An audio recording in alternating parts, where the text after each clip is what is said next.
wéy leen di gën a abonné ci chaîne YouTube bii di Syndicalisme TV, la télévision du moment bi leen di jox mboolem xibaar yu wér te wóor ci à temps réel. dal leen ak jàmm ñu xëy taxañ yéene kaay xëyandoo tàmbale kook libération yéene kaay médical ci leexoor yi nga xamante ni si jot nañ ko joxar bi ci tong foncier foofee ca Anse Bernal ubbil yéene kaay bi foofee nag yéene kaay bi ne nag état bu Sénégal teg na fa lu tolloo ko 2,16 hectares yoo xamante ne si gaa ñi dañ koo pàcce woon de ab rapport bu ancien directeur des domaines nag ak réunion express bu commission contrôle des opérations domaniales homme d'affaires yi ci dal dee cëru ay terrain yu nag lépp nag yéene kaay bi ne fintoon ñu dal di koy caxat-caxatee ci ay TF1 1633 foofee ca Dakar le premier ministre ni ki dem foofu la dem nee na du am benn négociation boo xamante ni si danañ ko dal di see amal li ñuy def rek mooy dal dee jël loolee delluwaat ko li nga xamante ni si moo ñu ko moom moo di état bu Sénégal président Bassirou Diomaye Faye naka sàkku nañu annulé mbooleem li nga xamante ni si moo nekkoon foofu alam tabax waaye itam ñañu ko joxoon nag ñu annulé ko ba mu set wecc nag yéene kaay bi xëy na koo fasal ni ki démb la fa premier ministre Ousmane Sonko dal dee dem laataa mu fay dem moom Ousmane Sonko naka premier ministre jaar na foofee ca Colobane gannaaw déguerpissement yi nga xamante ni si nemmeeku nañ ko ci marché yi waaye naka mbir mi ak mbiicoog mbaalu dëgg am na ca wax Ousmane Sonko la mu xamle moo di mbir mi naka daanaka booy xool am na ci lu bëri loo xamante ni si yëguñu ko waaye am na ay uyee yoo xamante ni si dal ñu ko fay yëkkati ngàcc ko ci ko premier ministre ba Ousmane Sonko ndax gaaña naka jàpp nañu nañuy doxale fi ñu toon nekk ànduñ ci ndax nañu bëgg a doxalee naka dafa ñaaw trop te buñ ko amalee dinañ lor ñu bëri te ay ndaw ñoo xamante ni si la leen tax a jóg rek moo di dal dee liggéey moom premier ministre foofee ca Colobane naka indi na li nga xamante ni si moo di ay saafara la dal dee bëgg ci déguerpissement yi nga xamante ni ñu ngi koy amal ci ndaw ñooñu di daan doole waaye nag mel ni saafara soosee naka judoogul ndax Ousmane Sonko jàpp na ne lu bëri naka ca mbir moomee ñu amal di déguerpissement yëgul ca lu bëri Le Quotidien yéene kaay ne lu si munte amp ne ay déguerpissement yi bëri ñu ngi koy nemmeeku ci Ndakaaru waaye naka Sonko exposé na li nga xamante ni si moo di lalam ak Colobane premier ministre jàkkaarloo ay employés yoo xamante ni si dañoo xabtalu dëgg de waaye naka moom mu ngay dalal seenu xel naka mu ngay sàkku naka ci autorités yi ñu gën a woyofal seenu tànk naka gën a weccee seenu tànk ci opération déguerpissement yi nga xamante ni si ñu ngi koy amal mbir mi kay fintooni ab jaaxle dëgg moo si dal dee am ndax booy xool mbiicoog mbaalo ci diggante premier ministre ak ministre de l'intérieur ndax circulaire bi nga xamante ni si moom ministre de l'intérieur jot na koo dem ngir ñu amal ay déguerpissement moom Ousmane Sonko jàpp na mbir mi nag daanaka yëgul ko Sonko nag moo ngay dénoncé ab distribution illégale boo xamante ni moom la ñu nemmeeku caxat foofee nag site privé foofee ca Anse Bernard foofee ca gannaaw palais ba plage yoo xamante ni daanaka ñu ngi koy tàmbale di ko pàccoo ak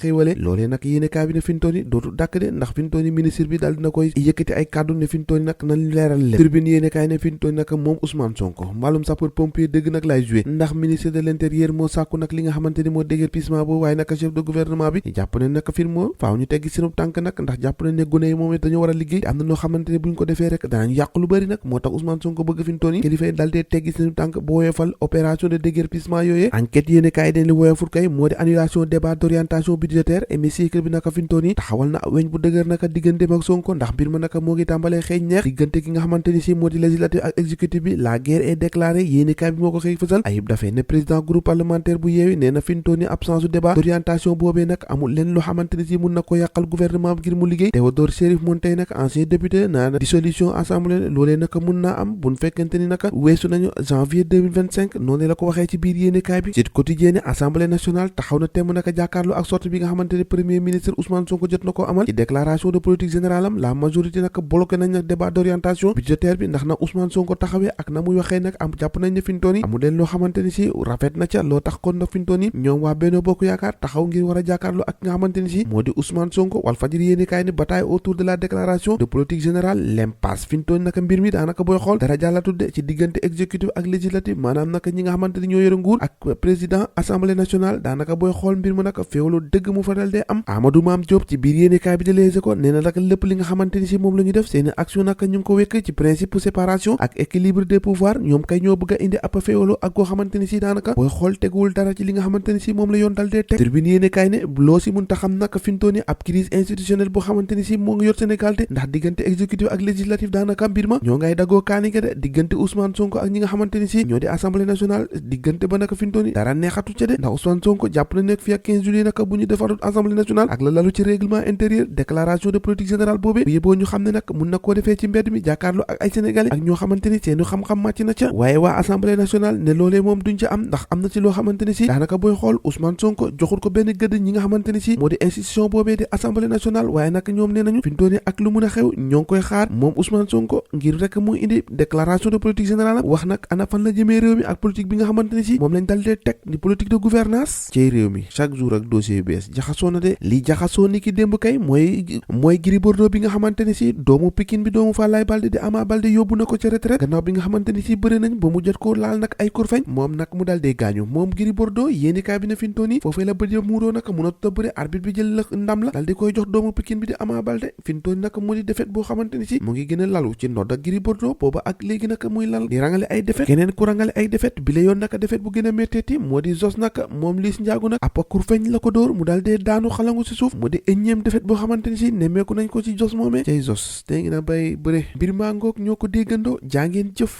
ba ëllëg